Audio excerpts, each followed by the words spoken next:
ពិភពលោកត្រូវតែមើលរឿងនេះហើយដាច់ខាតត្រូវតែមានការចាប់ឲ្យទទួលខុសត្រូវតើច្បាប់អន្តរជាតិមានប្រយោជន៍អ្វី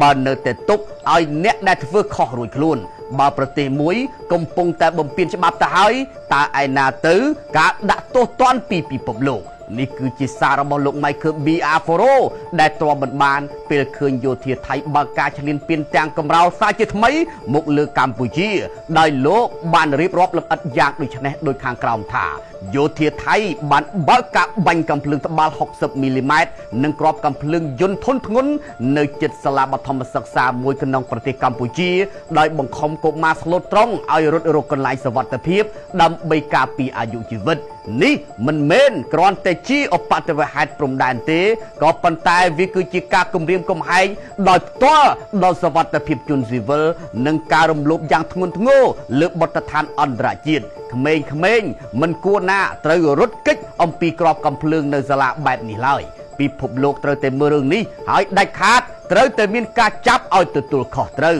តើច្បាប់អន្តរជាតិមានប្រយោជន៍អ្វីបើនៅតែទុកឲ្យអ្នកដែលធ្វើខុសរួចខ្លួនបើប្រទេសមួយកំពុងតែបំពានច្បាប់ទៅហើយតើឯណាទៅការដាក់ទោសទណ្ឌពីពិភពលោកនេះគឺជាសាររបស់លោក Michael B. Aforo ដែលទ្រាំមិនបានពេលឃើញយោធាថៃបើកការឈ្លានពានទាំងកំរោលសារជាថ្មីមកលើកម្ពុជានោះយោធាថៃបានបើកការបាញ់ប្រហារជាថ្មីពេញទំហឹងមកលើកម្ពុជានៅម៉ោង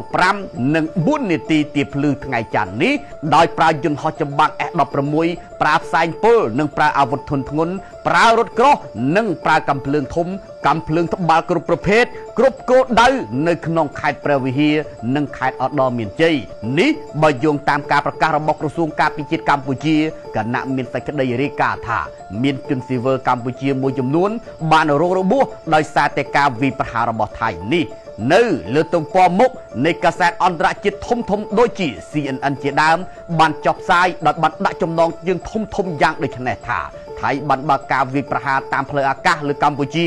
កិច្ចព្រមព្រៀងសន្តិភាពដែលលោកប្រធានាធិបតីដូណាល់ត្រាំខំប្រួយផ្ដាំឡើងកំពុងតែស្ថិតនៅក្នុងស្ថានភាពឃ្លីងឃ្លោងគណៈថៃកំពុងតែបើកការបាញ់ប្រហារទាំងកំរោលមកលើកម្ពុជាជាថ្មីហើយថែមទាំងមានកាសែតថៃជាច្រើនបានចុះផ្សាយលាបពណ៌កម្ពុជាថែមទៀតផងនោះមានការវិភាគថាថៃបង្កើតឲ្យមានស្ថានភាពព្រំដែនកម្ពុជាថៃឡើងកម្ដៅគឺដើម្បីគេចវេះពីការរិះគន់ពីសំណាក់ពលរដ្ឋរបស់ខ្លួនជុំវិញរឿងរៀបចំការប្រកួត SEA Games អន់ជាងកម្ពុជា